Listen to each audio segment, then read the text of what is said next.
Who is the enemy? Is it Gen Z against Gen Z? Wache ujinga, watu wafikirie beyond. Unaelewa? This is about Gen Z, our parents. Against poverty, against a dwindling economy. Not you coming to tell us that maandamano yenu sasa sisi ndio tunamaliza. Hiyo tutamaliza. Raila ako na gunsi Kenya. Msijaribu Raila Odinga. Msijaribu baba Raila Odinga. Ati umgusiguzwe baba. Pumbavu. Hata hii pumbavu ikikufa hii, huyo baba hata ajua anaishi wapi, hata kuja hiyo matanga, doesn't care. Wewe uko baba pumbavu. Mavia kuku. Huyo Kenyans, listen, anyone that is thinking that way, the political way, you are an idiot. You are foolish. You are a nikampu. You are an academic dwarf that needs recounseling. You don't belong to this country. Your level of understanding is that of a toddler. You just need diapers and wipes. You can't think the politician. You can't defend any politician right now. It is not about the it's about me, my future, my life in this country. It does nothing to do with Ruto. It has nothing to do with Raila. It has something to do with bad governance. Niliua bibi wangu wa kwanza, nikaua watu 42. How do you even remember those people? Let me tell you, you cannot kill 10 people and remember all of them. How? So you have been putting them in count. Then the funny exhibits that they produced is, who keeps the IDs of those people he has killed? Who? You can't, because if you are a murderer or you are a serial killer, the fact that you are a serial killer, it means no evidence is left behind. Yani siku hizi kama kuuliwa Kenya ni kama content. Tunaona venye unakaa chini una create content. No. This is so sad. Hata ukiniambia ati ilikuwa serial killings, it is still killings. What are you doing about them? Unaelewa? Then when niambia mtu mwenye ameshikwa stories za Shakahola. Wametoa mtu so far. Anyone with any news, please help us understand. No one. Alafu unataka kutuambia kama mtu kamekonda kamekula shida huko nje ati kameoa watu 42. Let me tell you, there is no human, there is no soul that is taken without fight. Lazima kukue na vita. Hata wale wasonyo mnaona wameshikwa, wamekinapiwa, they always try to struggle. There is no struggling. Panga mnatuonyesha ni rust. Panga imerust, hiyo panga hata hajaikata kitu. Hiyo panga iko na njaa. Ati msa alikuwa anakata watu. So IG resigning, mimi for one I will respect him and I will really salute him and tell him, sir, that is the right way. But you also supposed to face some, questioning, because if we have to be very just, we all have to be answerable of our actions. There are cases where this IG disputed things that are real and are happening, and he knows they are real. He just say, no, mlichukua mamwili mkaleta kwa streets, hizo mwili zilitolewa mortuary. Who goes to the mortuaries and collect bodies? Tunataka kwenda kutumia hizo body kama prop. Who does that? Mambo ya IMF ndio hiyo kwanza wanaongea wa increase even loan limit. Wanaenda kwa IMF kubeg vitu. All of a sudden my president is walking in the streets of New York. Ati unatafuta kazi. Akakuja na ideas zingine, stupid ideas. Ati naenda America, naenda UAE, naenda huku niwatafutie kazi. That is brain drain. There is no single president mwenye ako na akili zake mzuri anatoa young generations kwa country yake ati waende wakafanya kazi nje ya nchi. Hiyo ni akili gani? That is the thickest mind you can ever think of in terms of job creation. Mr. President, you're not getting the point. That is not job employment. That is not creating wealth. Hiyo unaenda kupati ndio wana benefit 90% of us working outside the country. Have you ever seen even the president of Uganda coming to Kenya to look for job for Ugandans? And Ugandan, even their coin is poor. Their coin is poor. Have you ever seen Mama Samia coming here ati rais wa nchi ya Kenya tunaomba jamani wape watu wetu kazi? Mr. President, unaendaje kufungua kisima? Honestly. Kisima. Let me remind you, my dear. Unakumbuka President Ruto akifungua maji chafu? You don't remember? You remember that video? How does a whole president? Unajua mimi nakwambia ningekuwa Ruto, wallahi ningekuwa physical, sikudanganyi. Niwapatie project ya mamilioni. Nikuje nifungue maji. The whole world is watching. Nafungua maji chafu. Ai, nyinyi ukiona mpaka watoto wadogo wanakuita muongo, my friend, you are a liar. Ukipata mlevi anasema ati nani Ruto, mlevi, wallahi wewe ni muongo. So una support maandamano kuendelea? Ai, maandamano inafaa kuendelea tu. Gen Z mkimalizana na Ruto must go, tunaenda Nyayo House. Passport, tunaenda kudeal na Nyayo House. Mkimalizana na Nyayo House, tunaenda kudeal na hawa watu wa LGFC, CRA-CDF. Yes. What's up, everybody? This is Kenya Online Media, your number one source of entertainment news. My name is Eve Nyaga. Na leo tumemtembelea Truth Watchdog, and as you all know, he is the industry's watchdog. And we are here atuambie what exactly is happening pale Kware. You know, we shall be talking about maandamano, how police are behaving. Tujue Kenya iko aje, how is it? Let's do that interview. TWT, Truth Watchdog, guko aje? Mimi niko fiti, nashukuru Mungu kila siku anawezesha. Unasikia baridi? Baridi nimekunywa chai, nimevuta bangi, niko poa. Yeah, ni ukweli. Yes. Okay, wacha hiyo. Wacha niache slide. So Truth Watchdog, kuna mambo mingi sana imekuwa happen Kenya. Yaani tuko jam packed na mambo mingi sana. First of all, kulikuwa na maandamano, Gen Z movement, and then all of a sudden tukapatikana na mambo ya Kware, you know, bodies zimeretrieviwa huko na si mtu mmoja, wawili, watatu. Na tunajua wewe ndio mtu wa kuinvestigate. Hebu tuambie story ya Kware, nini exactly ina happen? Na wewe kwa maoni yako, where do you think those bodies came from? First of all, wase wanafaa kujua hii mwaka venye tumeanza, this is the year of revelation. Yaani ile uongo, wizi, tabia mbaya zote zimekuwa zikifanyika chini ya maji. In one way or another, zina submerge tu, zina come juu, zina float, wasana cheki. Hii ndio ilikuwa chini ya maji, unaelewa? So this is a year of revelation, and then you can see also different types of people coming up to speak for the truth.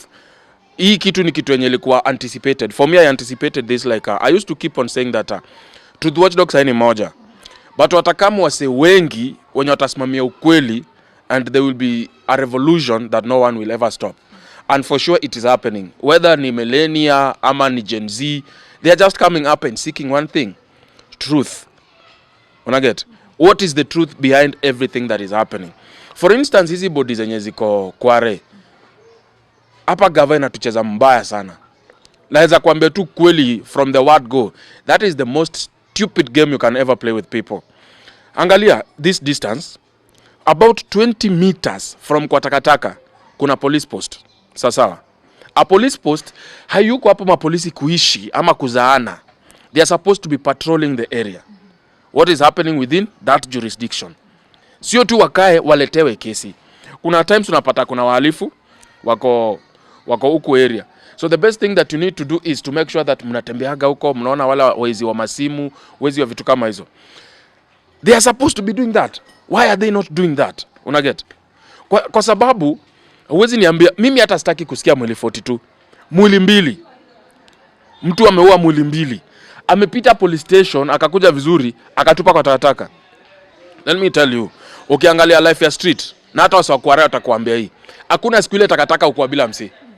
Hakuna, lazima takataka upate wasi. Kama si machokora ni wenye wanamwaga takataka.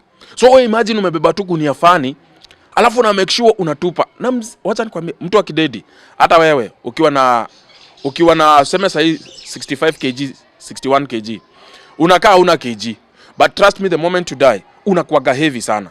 So I'm trying to imagine umsevenya amebeba wase kwa gunia. Kwani siku hizi gunia na sieve blood? Damu itamwagika. Alafu kwani ya mademo alikuwa na madwa tu wako tu hivyo amekaa tu. Unataka kuniua dadi niue. Akiwa niue. Ona na niua anamkata. Alafu anaingia kwa gunia in parts anasema thank you. Really? That is not the case. Lazima kukuwe na ile malumbano. Lazima maneiba usiki. Umsena avurukanga demu wake sana. Una get? But 1, 2, 3, 4, 20, 10. Maneiba hujaisikia. You're making jokes. This is the biggest fat joke that you can ever hear. So the thing, for me nikiulizwa, hizi millions za sahi, then ukiangalia kulingana na ile uozo, the biodegradability ya binadamu, huo tunaoza, lakini hatuozi haraka hivyo. So natiki, because tuko na layers of skins. hii skin ya juu itatoka, uone color inaanza kuchange from this now the black to something grey, from grey now to white, unaget. But ukiangalia some of the bodies they are fresh. Yes, zimewekwa kwa maji ya sewage, and specifically wanaweka kwa hiyo maji ya sewage kwa sababu ya bacteria. They will act on our bodies very fast. But unajua kuna kitu yenye hawa watu wanaua wasawa understand. Binadamu tuko na conscience, tuko na kitu yenye inaitwa conscience, but kwa religion ama spiritual world kuna kitu tunaitaga tuko na spirit. So you find one way or another, hata mwili uificha kwa choo, uliuo ukaficha kwa choo, unapatanga nini? Wanaenda wanatoa, wanapata mamifupa za binadamu ziko huko ndani. Kuna mtu alitupwa huko. So they never noticed that will happen. So most of the bodies zenye zinatupwa huko, hizi bodies zinatoka kwa, mimi na shuku kabisa, zinatoka kwa government operators. And nikisema government operators, I'm saying these are what do you call them? Can we call them illegal? Hizi ni machineries za gava. Wanakam, wanachiki wewe umekuwa kichwa ngumu ama kuna venye how please gava. Unajua kwa mapolisi, acha nikwambie, this is how it works. The president will keep on changing. Okay? And when the president changes, anakujanga anaangalia polisi ni nani yako pale, anaweka mtu wake mkubwa. Because this is how the police officers work. They work like these fingers. Kuna mkubwa kidogo, kuna mdogo na kuna hivyo. So huyu chenye huyu amemwambia ni final kwa polisi. Na chenye huyu amesema hapa, huyu haizi question huyu. Unaget? That's why even in their salaries, huyu mwenye anaumia hata akiwa hapa, haizi uliza ati atenda maandamano, juu command imetoka hapa na ni hivyo. Hiyo mshahara tunafikiria. So it remains like that. The same way, hawa seomemadwa, hawa majuniors, hata kama wanajua ni mapolisi fulani waliua, they can never open their mouth. Muliona gaidho akikuwa kidnapped inside a police station. You can imagine how funny that is. Mtu wako ndani ya police station anakuwa kidnapped apparently na officer. These are the ones we call rogue. So these are like I'm saying, they are divided. Kuna mapolisi wenye wanataka kufanya kazi yao, but kuna pro government officers. Au ndio maybe probably wamechangewa posts, mshahara zimeongezeka over sudden, wameongezwa madaraka, they are unquestionable. They are above, in a way they are above the law. Are you getting the point? So unapata vitu zenye wanadu ni like really out of the constitution, but they are still doing them. You explain to me, how do you go to a police station alafu you do not even, unajua unaona kama sasa tuseme mapolisi wa tuseme Moranga wanatafuta mtu huku Kahawa amepotelea huku. When they come, they'll have to go to a police station hapa, waambie ni mapolisi ni aje, kuna mtu tunatafuta ako hii area yenu. So hata wale mapolisi wataoffer assistance. Wao ndio wanajua hiyo area. Exactly. The terrain of this area. Hao ndio wanajua. But nyinyi mkuja kwa police station, mshike mtu, chukua, muende in a private car. Hey, alafu unataka kutuambia kama mtu kamekonda kamekula shida huko nje ati kameoa watu 42. Let me tell you, there is no human, there is no soul that is taken without fight. Lazima kukue na vita. Hata wale wasonyo mnaona wameshikwa, wamekinapiwa, they always try to struggle. There is no struggling. Panga mnatuonyesha ni rust. Panga imerust, hiyo panga hata hajaikata kitu. Hiyo panga iko na njaa. Ati msa alikuwa anakata watu. Wewe unajua ndio ukate msena panga akatike. Lazima kukue na impact bigi sana. Na unaona hawa walikuwa in parts. Kwani alikuwa anakata aje? Na style gani? Then the same government wanatuambia hawa watu kulingana na venye mwili zinaangalia zile terraces ni kama zilikuwa zinakatwa na zile zinaitwa mamsumeno za butcher. Then how, so yes, like so. Sasa how come imechange imekuwa ni panga? Ama boy ni magician anatumia panga kama so. Unaget? So such kinds of things are the ones which are making us believe like the government is just trying to cover up the murderers the murderers that are doing this on behalf of the government. So it's here tuko na serial killer mahali. Serial killer mgani? Bro, acha nikwambie. Tuko na vitengo viwili hapa Kenya zenye you don't make such jokes. Kuna NIS, National Intelligence Service, na kuna DCI. Unaweza ua mtu wa kwanza. That one I assume it can happen. Unaweza ua hata wa pili, watatu hautaua. Trust me, watatu hautaua. Because the moment they'll get to these victims, they'll start doing their investigations. Anakuanga na nani, mabishe zake ni nani, probability ya yeye kukua kwa hii club, hiyo kitu yote inaangaliwanga holistically. So unaangaliwa watu wote umerelate na wao. any communication pale mmekoseana, because uju hata serial killer anakuwa na motive. Akuzagi tu kumade ati anakuona tu huyu anafaa kumado. There is always the motive of murder. Una get? So wanatafutanga hizo vitu mpaka wanaziwai. Na before uende kwa the third victim umeshikwa. The case of Onyancha. Utashikwa. Unaelewa? Lakini huwezi kuja tu kutuletea kama mtu from nowhere hata akajui unasema nini. Wewe unasema aliua bibi. Yeye mwenyewe anasema sina bibi, sijai kuwa na bibi. Sasa bro, kwani ulikuwa umempatia sister yako? Hey, calm down. Unaelewa? So that is what every Kenyan think. The government is trying to cover up the unconstitutional of unliving people in our country. So hiyo story ya Kware, hiyo story ya Jaba. But I can tell you something about in an innocent government about Kware that I know. Kware for a long time, mahospitali mingi sana hapa Kenya. Na zinajulikana. Kuna zile vitu tunaita fetus. Watu wanyona dedi. Wengi walikuwa wanapatikanaga huko sana. So many into small sacks. Naweza tuita to sacks ama ni to bag to small bags. Wanakuwa kwa ni kama zip bag hizo. Watu wengi upatikana sana huko. Na pia huko hiyo area unajua ni kamtaa, ni street. Mademu to maball sana. So kuget watu huko it's very common. This has been happening for a very long time. Na unaweza uliza maboys wa mtaa huko. Ukiuliza watakwambia, especially maboys wa tako. Maboys wa tako atumaanisha eti wanaishi kwa takataka, lakini wengine wanaishi hapo. Yaani wanaendaga kutafuta vitu kama maplastic hivi, machuma, hizo metals wana resell kwa scrap metals. Ukiwauliza watakwambia kupata huko mtoi hiyo tumezoea. Lakini sasa hizi mwili zenye zinaenda kutupwa mpaka side yenye itupwangi, unaona hapo pale watu wanashuka. Those areas watu watumiagi hiyo area sana. Hiyo takataka imeletwa na maji.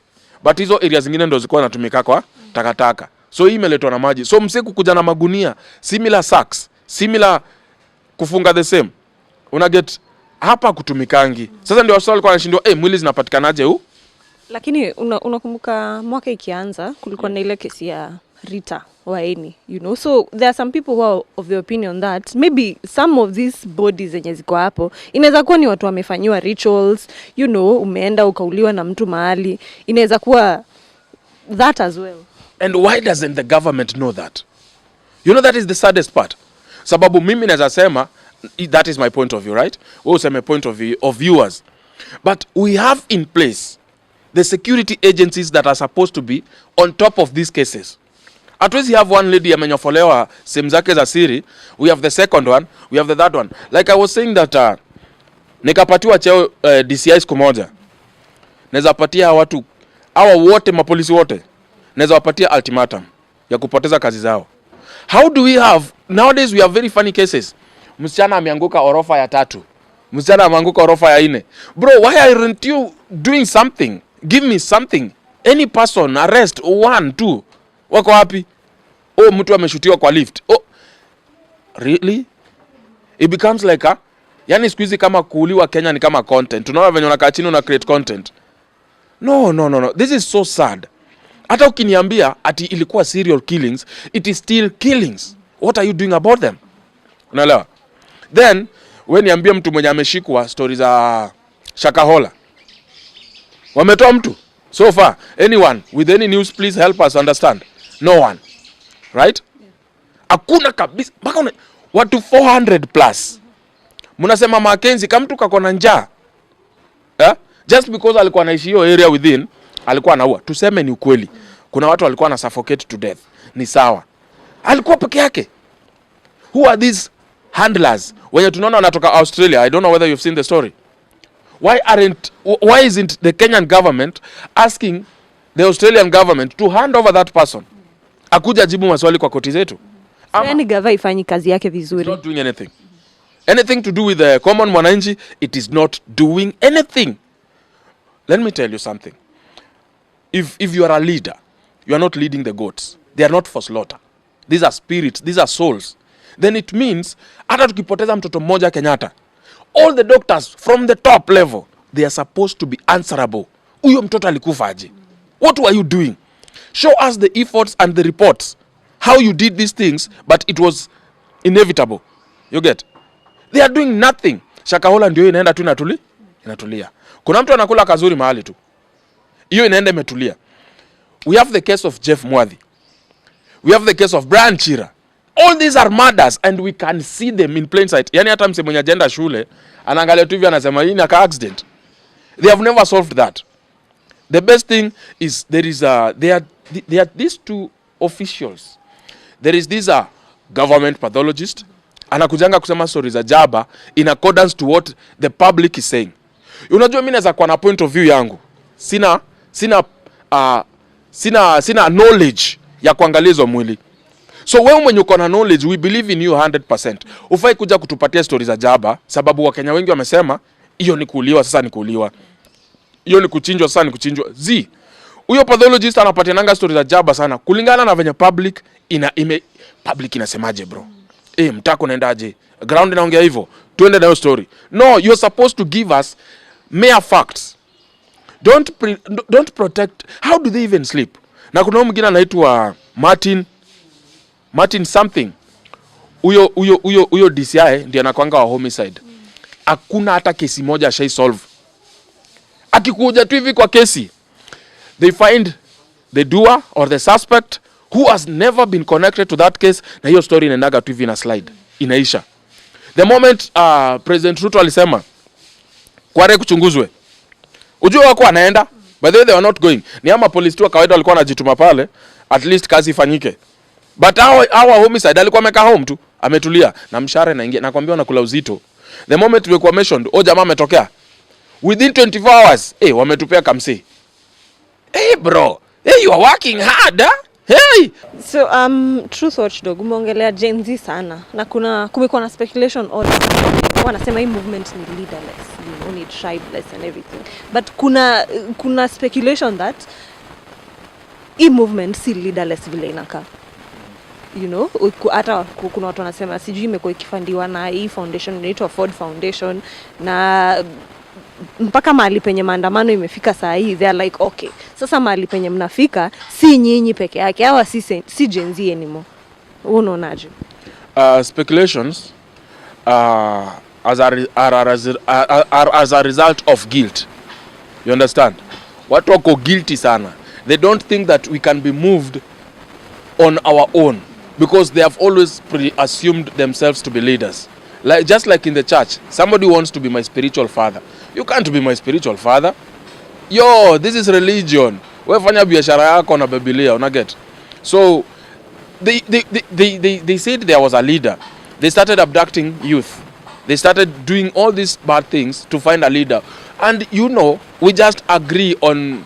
Now these people are on media. We are on TikTok. We are on X-apps. We communicate there, and we say kesho watu 500 we meet at some.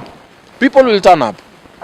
No leader at all. So even that Ford thing, stop telling us Ford thing. Then also if we have to call in Ford, then we also have to call in IMF. We have to call in World Bank. We have to call in US. What were they doing when this finance bill was being choreographed in our country? What were they doing there? Have you ever seen any parliamentarian in Senate in America? So what were they doing here? So we have to stop pointing fingers. Ford what? No one is financing no one. Wanna get? And these people, how do you finance a whole country? Why don't they? Okay, they have money to finance the whole maandamano. Then why don't they do the right thing? Okay, somebody is funding people there, and these people have come up with problems that are affecting them. They have even underlined them. They are even asking for a meetup. Why would we ask a meetup if we are being funded just to cause mayhem? There is no need for us to come and meet. You understand? So there is speculations. Let them be speculations. Get facts. You have the NIS. You have the intelligence. You have. Don't come with speculations. Come with facts. Prove anything. Do your job. Yeah, do your job. Transactions. Anything. Don't just say, hey, Ford. No, get. You know, kidogo niseme yon. But that is the truth. Unaelewa? Just toka. This is sisi tuna depend on you, on what is happening, and you're giving us speculations. Maybe, maybe not. We don't work with maybes. This is about lives. This is about future. This is about hostile environment that we are in right now. And we just want answers. We want things to be done the right way. So stop trying to pinpoint an enemy you want to create. You know, sometimes a government will create an enemy. It's just like In order for you to be a good politician, you have to have a good opposition. But they have no opposition. So you find they are making these stone throws. Maybe ako pale. Maybe ni ule. Unaona. Tapo. If they have facts, bring them forward. And let us stop this Ford thing. But the thing is, our country is in a mess. And the persons who are suffering the most are us, the young men, whose dreams are being shattered by a few. Yes. So Ford thing speculation is a joke. So nataka kurudisha, Kware. And why do you think, because most of the bodies that were retrieved huko ni madem, why do you think women ndo wako targeted sana na whoever is doing whatever they are doing? With women, these are the most fragile beings, and they're the easiest. Mwanaume hata kama amekonda tangangana, but for the ladies it is quick and fast, you get. And then of course, just to cover up wata chop off some parts, choppable parts like unajua matiti, something that can be seen. Walikuwa wamekatwa matiti, hiyo ni ritual. Kenyans, we always conclude, we rush to conclusions. So they have to be artistic even in killing. You have to be creative. So they know that if they cut your breast wende ukae kama kinkalala, wanajua hii ritual something no haiwezekani. Yezi gava ingetaka kukuua ingekuua tu. Una get? So those accusations comes from out of the government, but the thing is, whether it is the government or not, people are killing people. Who are these killers? Bring them forward. Don't give us excuses. It might be a ritual. So just because it's a ritual, it makes it right? It doesn't. So if it doesn't, give us the murderers. That is what Kenyans are asking, Yeah, don't tell us it's a ritual. Okay, did you participate in that ritual? Who is this ritualist? Get them. Arrest them. Arraign them in court. Let them face the law. So mimi mambo kuniambia ni madem tu zi, hata kuna mwanaume alipatikana huko. And then you see they are giving us wrong numbers. The persons who are taking the bodies and parts of the bodies there, they can tell you, counting by heads. We count by head. That these are 13 people. So when you walihesabu wanasema ni 13, wewe unakuja unasema ni 6. That is why I'm saying the government is not willing to cooperate. Are they willingly hiding the number? Of course. So as you know, there are other elements of the world that are watching this. And they are putting President Ruto, as is our leader, on notice. The killings of the police brutality, all of those things are being viewed. And trust me, that creates a very bad image. Even if you're going for a loan, you are going to come to take our money so that you can go fund the killings. You understand? Just like it happens in Congo. So what is happening is our president is being profiled. And trust me, if they can't use you, they will misuse you. And if they can't misuse you, they'll get rid of you. Ruto will be gotten rid of very quick. Not by Kenyans, but by the so-called masters who've been funding these funny things that have been happening. Yep. Yeah, so hapo tu kwa police station ya Kware, those police officers who are there walipewa transfer. Na Wakenya wanajiuliza kwa nini wamepewa transfer in the middle of this whole thing. Haifai kuwa hivyo. It's like you're transferring a problem from one station to the other, right? And that is wrong, That is like accusing these police officers could probably be involved in these, killings. Because why would you transfer them? They are just officers who have not been doing their job probably. Like, But I don't think you're supposed to transfer them. They are supposed to be answerable. So if you transfer them, then what is the solution? You're just taking problem from point A to point B. Because even there, if there are killings that will be taking place there, they will not do anything. They'll just do the same thing. Sit and let people be killed and be thrown. No, this time will not be beyond Kware, but the other place they are being taken to. So it is so unfortunate that even from these low levels, we don't want to be responsible. We just want to point fingers. We want to escape our mistakes instead of actually facing and recorrecting ourselves. Yeah, so hiyo ni kutoa shida point A kupeleka point B, and it is not solving anything. Yeah. And then on top of that, Inspector General wao akaresign. Which is ushaipakwa mavi kwa uso. Ama mtu akutalivi makamati na That's exactly. When IG resigns saying that kids are dying, kama binadamu there is that which you can take. Kuna levels unafika unasema no, this level of cruelty, I am not going to be part of it. So IG resigning, that sends a very clear message. The policing of our country has failed. Nelewa, has gone rogue. And as such, the oath he took in the office was to protect life, not take one. Nelewa. So that is a symbol showing that, hey, my chief in command, what you're doing is not right. Instead of me facing you and talking to you these things, I respect you this much, but I choose not to work with you based on the same way of doing things. This is not my way of doing things. So IG resigning, Mimi, for one, I will respect him and I will really salute him and tell him, sir, that is the right way. But you also supposed to face some, questioning, because if we have to be very just, we all have to be answerable of our actions. There are cases where this IG disputed things that are real and are happening, and he knows they are real. He just say, no, mlichukua mamwili mkaleta kwa streets, hizo mwili zilitolewa mortuary. Who goes to the mortuaries and collect bodies? Tunataka kwenda kutumia hizo body kama prop. Who does that? Where's the respect for even for the dead? We are in Africa and we know our cultures. That was a lie. Even wale watu wa purportedly, wale watu wa Sakaja, walikuja na masanduku. Those were not Gen Zs. And we were even wondering, why are they walking with these caskets? The police officers are not even throwing the tear gas canisters. They are just walking. And you're saying these are Gen Zs. Alafu, the topic immediately, Gen Zs comes with caskets. To what? To protest. That was not true. It was not Gen Z. We all know how the stupid games that were being played. We saw people being funded from the city hall, coming, shouting, and wailing because they have been paid to go and steal from Gen Zs and beat them up. We saw this happen in plain sight. So you can't tell us these things that we are cooking up these stories. No, it is true. So him retiring, he should actually then stand for the truth. Hata ni area simamia politics basi. Akuja ambia watu nilikataa kwa sababu mimi kama sasa siwezi patiana authority kama mkubwa wa polisi. Unajua anaweza kuwa pale kama flower girl. IG mwenyewe anashindwa sasa, kama siwezi sema vitu maofisa wafuate, ni haja gani mimi kwa hapa? Unaelewa?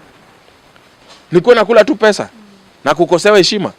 Because let me tell you, hakuna kitu mbaya kama we ni IG alafu junior officer does not respect you, because at the end of the day the command is not coming from you. Sasa unadu nini hapo? Sinieri utoke. So I think he did a noble thing, but me, if you know me, I like to follow the law strictly.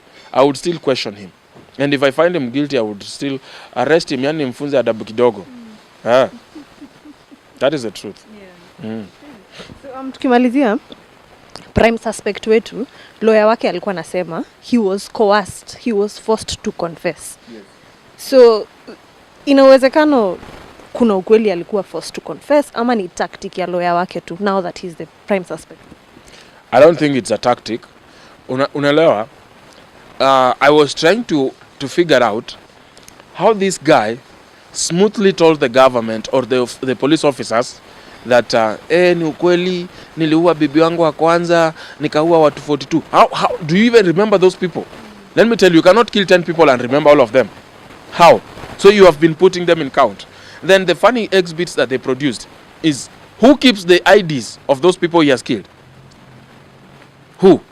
You can't, because if you are a murderer or you are a serial killer, the fact that you are a serial killer, it means no evidence is left behind.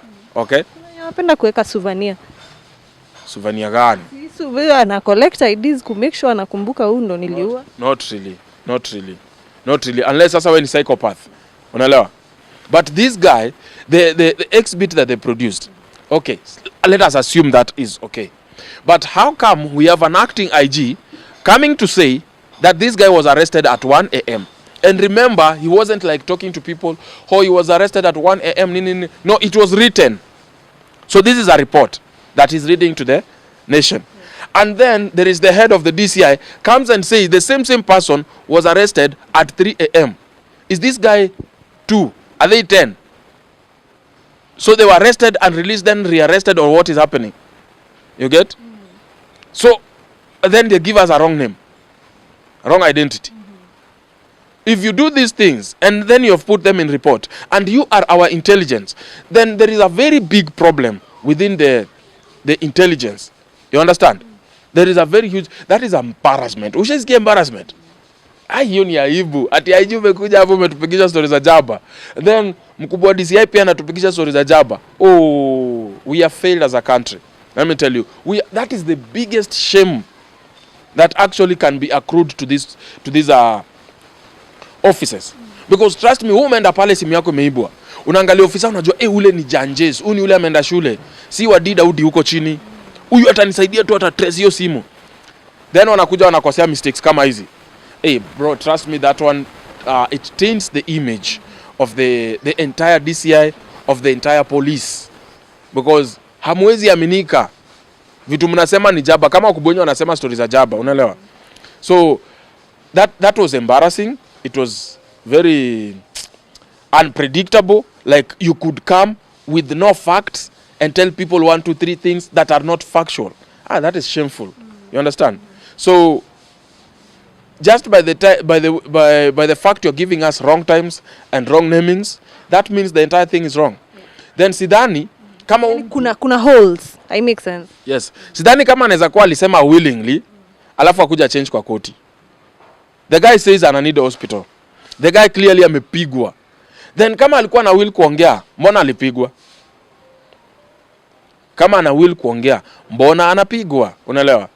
So the guy clearly, hata mkiangalia, sometimes even facial expressions do speak a lot. And then you know, simekwambia kuna pro-government police officers na kuna officers wenye wanataka kazi ifanywe the right way. These officers we are in communication and you can hear them saying these things. Mungetafuta hata mtu wa nguvu. Mungetafuta mtu mwenye anakaa kuua bana. Huyu ni nani sasa? If they themselves are disagreeing amongst themselves, how can we believe them? You understand? They don't have one language. Huyu anasema tu hivi, we are living, we are under shitty government, we are under, you know, we are under a crook leader, and these are officers working for the government. So if they are saying this, then mimi kama mimi nitakuwa na doubt sana believe that this is the right person. Because if you are disagreeing amongst yourselves, then how am I supposed to agree? Yeah. You're not speaking in the, you know, you're not on the same page. So I don't believe, for me, I don't, personally, this is my point of view, I don't believe this is the person. I really don't believe this person has ever even killed a dead chicken. He just eats boilo, eats my broilers. But saying that this guy killed 42 people, not real. No, doesn't add up. So moving forward as a country, you know, zile vitu zenye ni pressing sahi ni uncover exactly what really happened Kware na how we move forward as a country na hii mambo ya maandamano and just giving president time to work. How tunafaa kuwa tukimove aje na pia president anafaa kuwa akimove aje as we wind up? As we wind up as a country, first of all, I want to address a group that now calls themselves Gunzi. Now this is us. First of all, shame on Gunzi. There is a young man I have seen anakuja na rungu anasema msijaribu kuongea baba, mjui pali baba ametoa hii nchi. Ni umbwa sana. Huyo mtu mkimwona mwambie nimesema ni umbwa sana, na kama anaweza ni face aniambie location. Okay? Asiseme tutakuja, aseme atakuja, aniambie location, tukutane on spot. That is so bad. Yani I wanted to say this thing before. Sijui hata kama nilisema. Wewe unaita mtu baba na hata ujui babaka wako wapi. Unaishi kwa lindi la umaskini Kibera. Okay? Bado unaishi kwa nyumba za matope, lakini uko na audacity ya kukuja kuthreaten people at do not mention baba. We respect baba. You are baba. I don't know him as baba. I know him as Raila Odinga, just a mere politician who has done nothing for the last 24 years. He has done nothing as a prime minister. He has only challenged the government to do better, but we are not doing any better, are we? Unaelewa? So I don't understand the notion of the gunzi. Ati Gen Z mtaona sisi, ati sisi ni magunzi. Yeah, you are a gun, that is for sure. But don't try to threaten the world or the entire Gen Zs. Gen Zs, in fact, I'm telling you, mkiona magunzi wanakuja na hizo marungu, bro, hakuna mtu mmoja anaweza gonga watu waine. Beba mawe, beba rungu pia wewe. Let them face the same thing they want to face you with. You getting? Because that is very wrong. You are politicizing this thing. We didn't call Ruto to come and march with us as Gen Zs. We didn't call Baba to come and march with us as Gen Zs. We are doing this thing our way, our style. So kama Raila atakuja kustep in our way, tutapita na yeye. Unaelewa? Kama Kalonzo atakuja kusimama in our way, bado tutapita na yeye. So you can threaten people the way you want, but trust me, that is not going to work. In fact, it's going to worsen up. And then this is foolishness. Who is the enemy? Is it Gunzi against Gen Z? Wache ujinga, watu wafikirie beyond. Unaelewa? This is about Gunzi, Gen Z, our parents. Against poverty, against a dwindling economy. Not you coming to tell us ati umgusiguzwe baba. Pumbavu. Hata hii pumbavu ikikufa hii, huyo baba hata ajui anaishi wapi, hata kuja hiyo matanga, doesn't care, wewe uko baba, pumbavu. Mavia kuku. Huyo Kenyans, listen, anyone that is thinking that way, the political way, you are an idiot. You are foolish, you are a nikampu, you are an academic dwarf that needs recounseling. You don't belong to this country. Your level of understanding is that of a toddler. You just need the diapers and wipes. You can't think the politician, you can't defend any politician right now. It is not about the it's about me, my future, my life in this country. It does nothing to do with Ruto. It has nothing to do with Raila. It has something to do with bad governance. You understand? Not individuals are tusiguzwe baba. Please, Gunzi, as you call yourselves, fikiria. Are you happy unaishi kwa mabati? Uko unapatiwa 200 ya bangi? So kuna ex-military ulikuwa unatuambia, huyo ndo one of the people pia anafaa kuwa in custody. Yes, that alleged ex-military mwenye alikuwa kwa parliament the other side. Akashoot kijana na akampiga brains kaanguka kwa floor. Unaget? That is one of the persons mwenye anafaa kushikwa. Kuna huyu mwingine mwenye alipiga Rex on camera. Na these were live bullets. We have lost young lives. As goodwill from the government. Wacheni kutuletea mtu hata akai suspect ati wa Kware ati ameua watu 42. Mtu mwenye ameua watu 42 anafaa ku face the same law na mwenye ameua one person. Umeelewa? So chukueni huyu mwenye tumeona akiua kwanza. Huyu mwenye mmetuletea uchunguzi fanyeni. Lakini huyu mwenye tumeona evidence ndio hii. What else do you want? You get? Is it really ni goodwill ama ni kazi? Haifai hata kukua goodwill. No, because people right now don't trust the government. The government knows. They don't trust them. In fact, wanarudisha sijui CSS. Wanarudisha watu kama Duale. Duale himself does not believe in justice. He doesn't believe in justice systems. Kuna kijana alikuwa ameshikisha. Umeelewa? Imagine umeenda umeambia ma DCI officers, nishikieni huyo kijana. Wewe kama mkubwa wanakurespect. Kwa sababu yeye ndio mkubwa wa majeshi internally. So wanakurespect. Wanaenda wanakushikia huyo mtu. Wanajua huyu mtu ako on the right. The police officers by the way they know. You are on the right, you are exposing the evil. But now huyu ni mkubwa wetu. Wanaenda wanakushikia huyo kijana wanakuletea hapa. Do you know what Duale told these officers? In their offices. I don't trust in your IO. I don't trust in your OCS. I don't trust in you. How do you do that? So kama mtu aamini justice system yetu, anakuwaje in charge of our system? What's nayo? Duale hafai kukua kwa any office. Let me tell you, their leaders here, you are like who gave them leaders? Crooks. These are crooks, Mr. President. In fact, if I ever get a chance to talk one-on-one with Mr. President, nitamwambia hivi, ni heri ukose mabeshte wa biashara chafu, ufanye biashara chafu peke yako. Ndio ukijipaka matope jina, unajua tu, manze hapa naye nilikanyaga shonde. Kuliko ubebe vikaragozi, venye vinakubeba makamasi, kila mahali tuwe ni mbaya, kwa sababu ya what they are doing. How do you say that to police officers who have helped you arrest someone illegally kwanza ujue? Illegally. And then mbele hao mapolisi tena, Duale goes ahead and tells this young man, tutakudunga visu. Wewe unajua familia Duale ni kina nani wewe? Tutakudunga visu sisi. Mbele ya mapolisi. Really? You know, literally, if these officers watoe tu hiyo uoga kidogo, do you know they can arrest Duale? They can arrest Duale and they can be first witnesses in the court to help this young man. I was threatened In fact, before the police officers in a police station. So kama hawa ma politicians, Duale is a politician, he's no leader. He's just a politician. Unaget? Hana hata skills za kusimamia military. In fact, military na police, hizo dockets asifai kusimamiwa na politicians. Inafaa ukue in the military. You've served there, you have experience, you have the knowledge. When ndo nafaa kusimamia kitu kama hiyo kama CS. So unasema yani CS cabinet secretaries wenye watakuwa next wakuwe watu wenye wakona not politicians. All of them should never be politicians if we want something to be done. So that wewe unaweza shikwa as an individual. Why did this not happen? Hakuna political affiliations. Oh, this one comes from this party, nyinyi mnatuonea.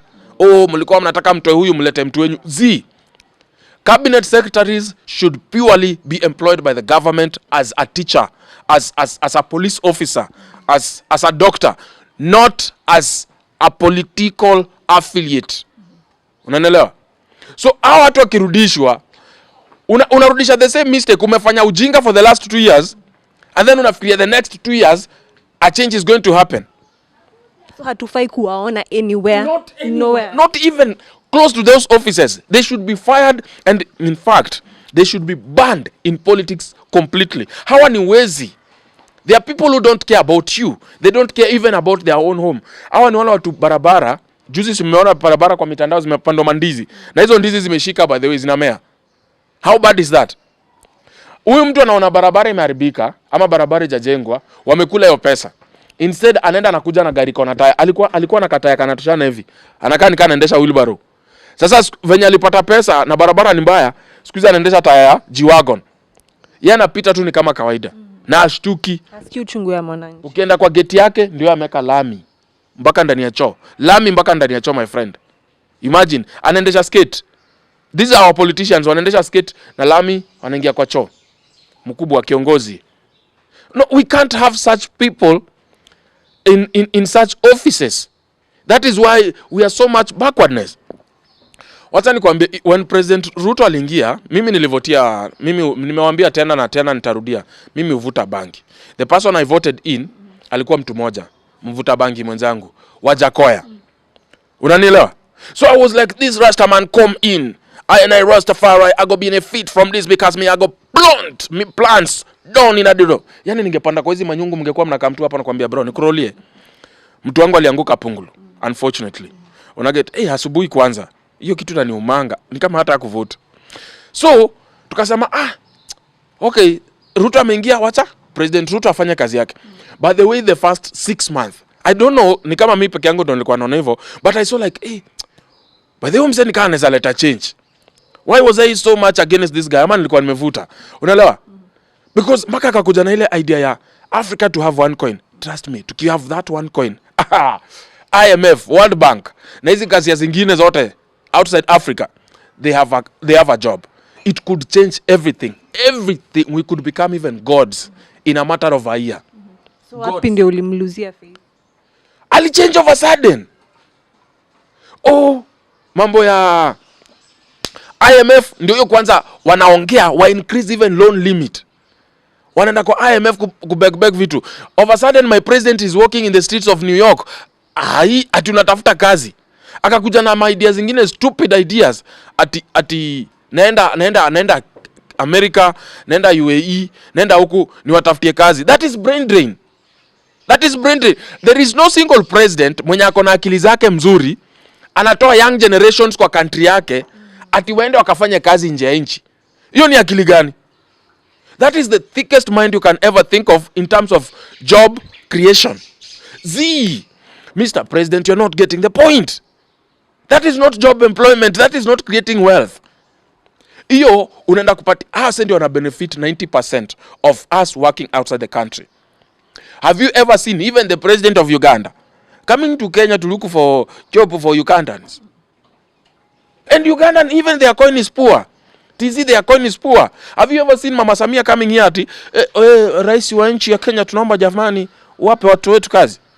You don't do that. That is not job creation. Hizo tu manyumba alikuwa anasema hivyo. Vijana watajenga manyumba. First of all, if president wants to do something, any justice, okay, vitu mbaya afanye zote. First of all, anafaa to hizo offshore accounts. zote zenye ziko nje, watu warudishe pesa hapo. Si eti hatuna pesa, it is because we do not have circulation of money. Pesa iko lakini it is not circulating. People are holding onto their cash elsewhere in a different world. Bring that monies back. Our banks will function here so that you can also be accountable. Unaona, wewe una bag kila siku ama kila siku 200 million. Where are you getting this 200 million? Because our banks will reflect. Na hata ukificha kwa nyumba yako, within matter of time, utashindwa pale utaweka. Offshore accounts azime, number 1. Number 2, Mr. President, please employ competent based CSS. Do not employ political friends. Hao unangoja tu. Unangoja wakati mwaka inaenda kuisha hivyo, unajua kanachomeka, unawarudisha. But for now, employ people who are supposed to be working. People you can question. Si eti huyu ni wa Odinga, huyu ni wa Uhuru, huyu ni wa Kibaki, huyu ujinga zi. You get? Because we have money. We have manpower. We have education. Nakwambia sasa hivi wako na innovations crazy. Hebu angalia for instance on TikTok, on Twitter, TikTok, all these places. You find that people, graphic designers, ni wengi hawana job. So wewe mimi sina job na sina job juu yako. The best unaweza niambia ni kwenda kukua house help Dubai. Ama wochi.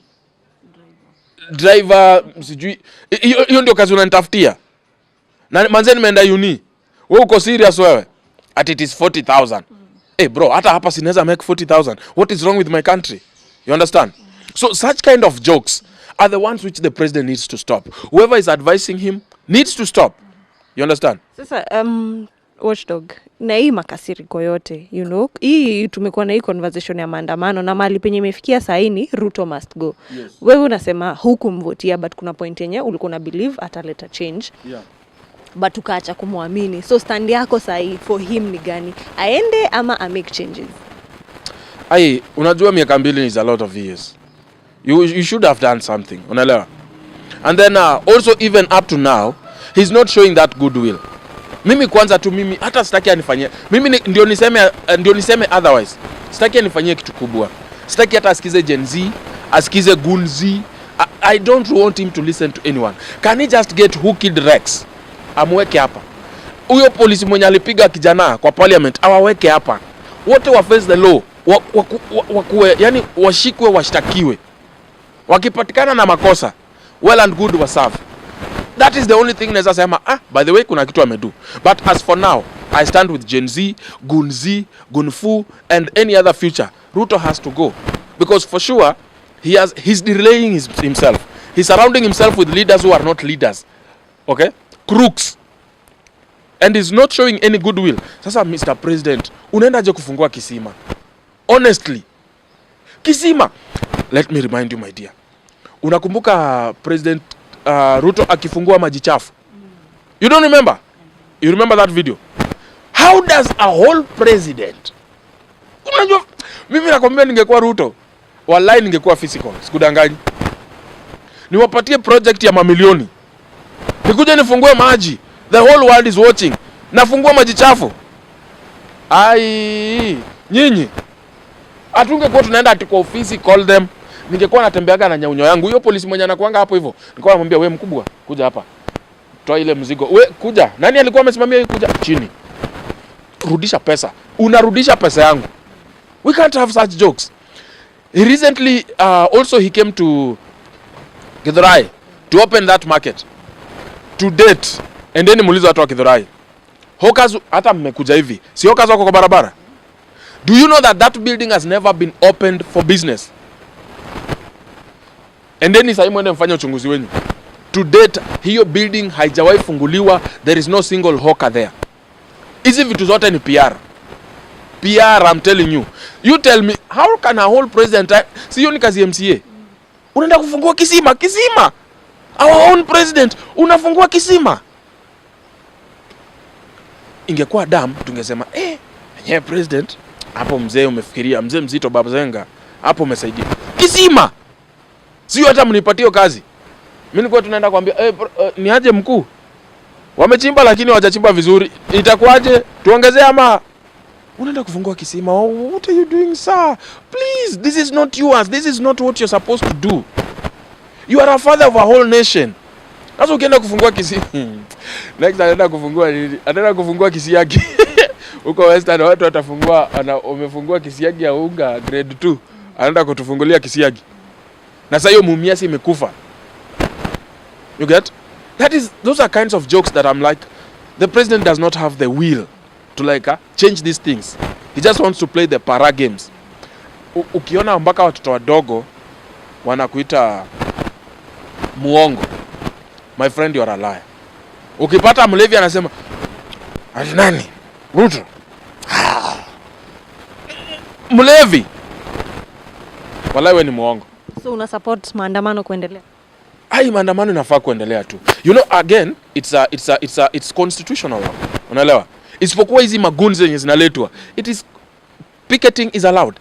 It is actually enshrined in our constitution. We are supposed, as the police officers, we are supposed to support protesters. Kuna watu wanaweza kuwa na biashara wanasikia tu vibaya, juu hao wanapita hapa, maybe customers are not coming, so watake ku attack protesters. These officers are supposed to defend them against these business persons. You understand? But hawafai kukuwa wanapiga protesters na kuwatupia tear gas kila mahali. Remember, when you attack protesters, you also endanger the lives and the businesses. So watu pia hawatasema ati juu polisi anatupatia gas, biashara yetu iko safe. No, they will shut down their businesses. Unaget? So either way, it is affecting the economy of the country. Whether you beat these people up, whether you try to stop them, either way, the effect is the same. Unaelewa? So hata ni heri kukuwa na peaceful, ile nyama polisi wako ni aje bro, hatutupi tear gas. Wewe fanya biashara yako, si umekuja kuteta? Teta. Ukimaliza kuteta, lakini biashara huyo kiguza, bro, hapo ndio tunachora hiyo thin line. It is allowed.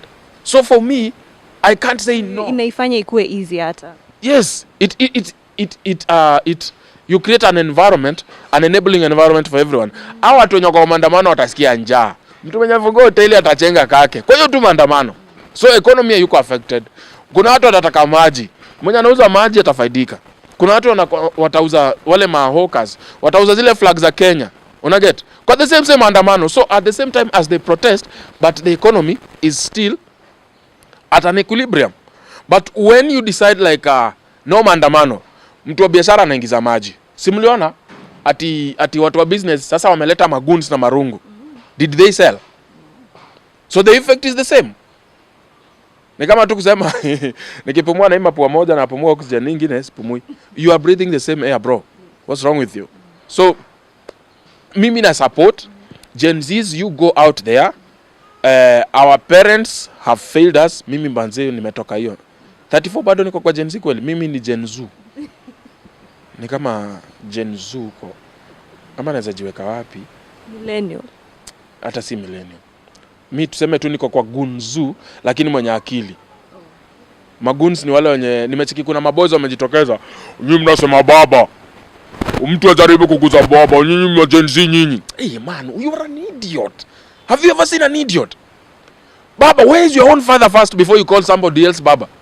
Where's your own father? Kuona kujia. If that is what you think, that is what makes up life, eh? That is the best life you can live. Kwa mabati huko. Mimi nimezaliwa na nimelelewa Kibera. But I don't think like a Kiberian. Ukibera iko ndani yangu, ile strictness kichwa ngumu iko ndani yangu. But that is not the life I want my kids to live. That is a phase in life. Uwezi, mimi siwezi zaliwa Kenya. Unaona? Kibera.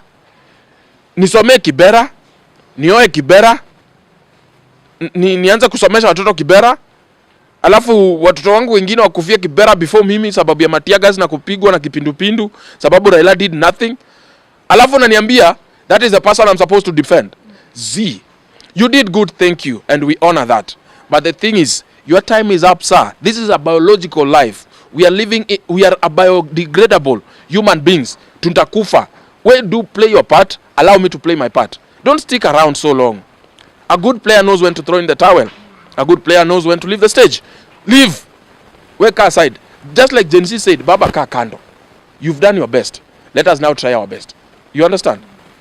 Hata Wangari Maathai alifanya yake for 11 months akakaa kando. Did you see her again in politics trying to push things, wants to be there? Hey, you are a content creator now. Step aside. Let us do this thing our way. There is a new move, a new wave. This is 2024. It is not 93. It is not 2007. Unaelewa? All these politicians are rogue politicians. All of them. There is no one that is cleaner. Mi hata nikiona mnasema Ruto ni mbaya kuliko baba, I'm like, yo, remember 2007? Remember 2013? Who was there? And who was killed? So let us not forget that. Unaget? Hata kama hakupelekwa ICC, let us not forget that. They were all players. So there is no cleaner politician here. The thing is, we need new energy, and the new synergy that has been brought by Gen Z is supposed to be embraced by everyone. This Gen Z is not the enemy. Goons, you are not the enemy as you call yourself. Mraia wa kawaida is not the enemy. Even the police needs to be reminded. Gen Zs are not your enemy. The enemy is the economy that is dwindling, and the government is watching. They are amassing all this wealth over a very short period of time while we are suffering. So that is our problem. Going forward, Mr. President, me, if I were you, I would have done a noble thing. Resign. I would have just wrote my resignation letter and hand over and say, I am the one, I am the leader of this mess. I have messed up, and I'm sorry, my country. I wish to live in this country, and as such, I want to see a better country. I think somebody else can do a better job than I have done, and in order to be fair enough, I'm stepping aside to let a fresh election to take place without my interference. I will go home and I will stay there and look after my grandchildren. That is the noble thing I do. IMF watamfanya nini? World Bank watamfanya nini? US watamfanya nini? Wakitaka muue. But he would have saved a whole country that is now in jeopardy. Tumesikia wanataka kuuza JKIA. Oh my God. Who does that? Who does that? At they are leasing it for 30 years. 30 sasa mimi nitakuwa 64 years sasa. Unajua hiyo poti ilipelekwa hata hatutumiagi hiyo. Ni poti. From airport to poti. Listen. Mr. President, don't take our youth outside the country in the name of looking for employment. That is a joke.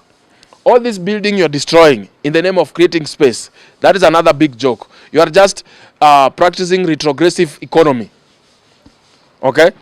Destroying homes that are on lands that are already, generating income is not an idea. Have an idea well completed.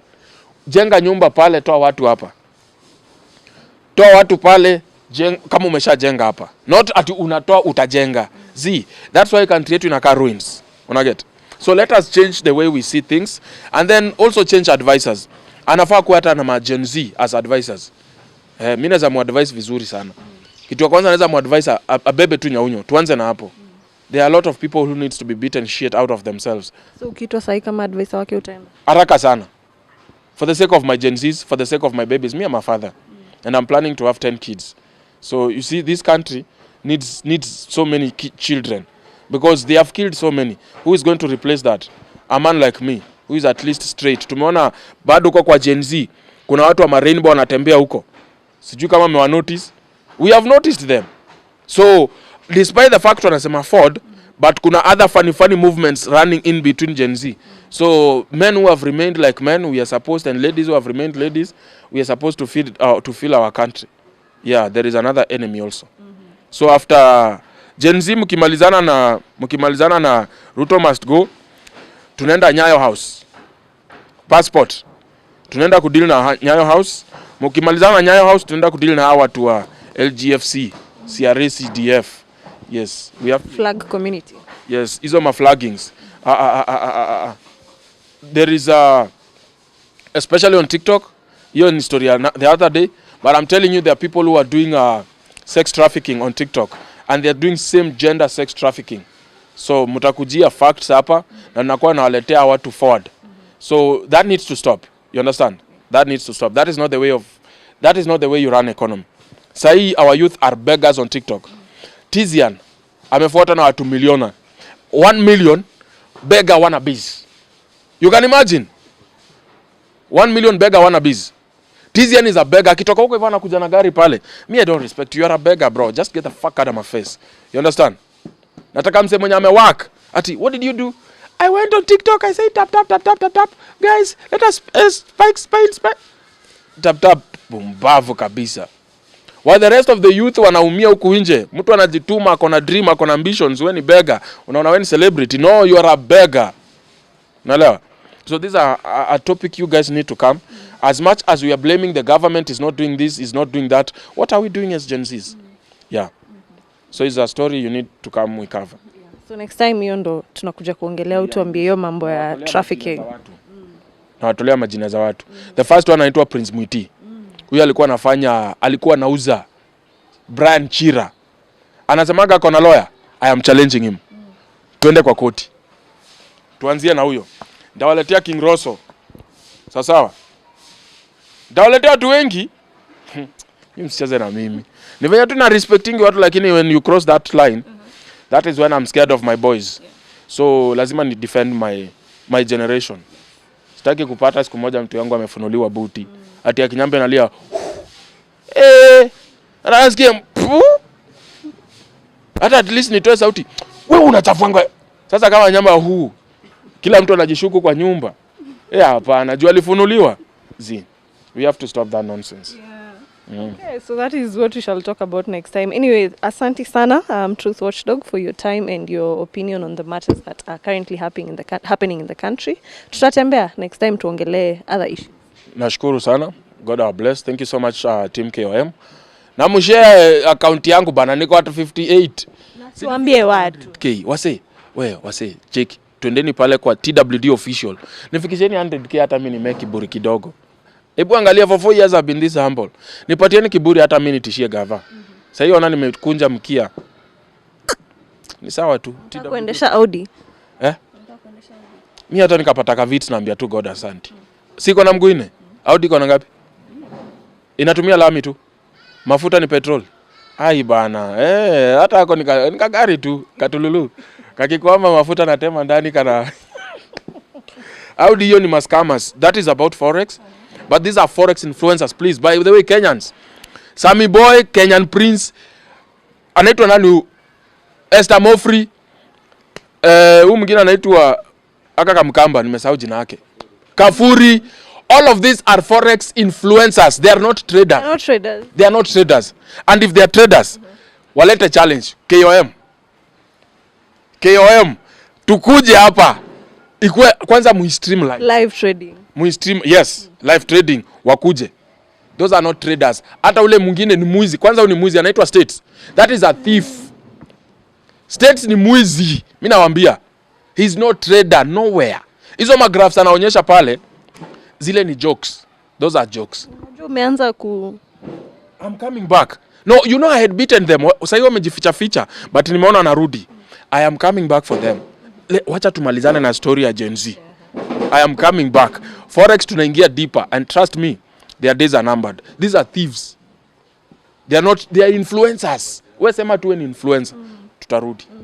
Okay, so tutafanya challenge hapa KOM. Yes, live forex trading. Na tufungue accounts. Kila mtu atoe account yake tuonyeshe the last 3 months what have you been trading. Deposits against withdrawals. Real messages, not these editing messages. Ai bro. Tumekusikia. Thank you so much mafans wa KOM manzejo. Kamini tu mnisupport. Kama mnaweza fikisha tu 100k pale TWD. We are already at 58. Hiyo inamaanisha watu kama 32k. Out of 700,000. Watu tu 32k peke yake tu. Simkuja tu msubscribe hapo mhit my notification. Ndio kesho nikiwa challenge hawa say.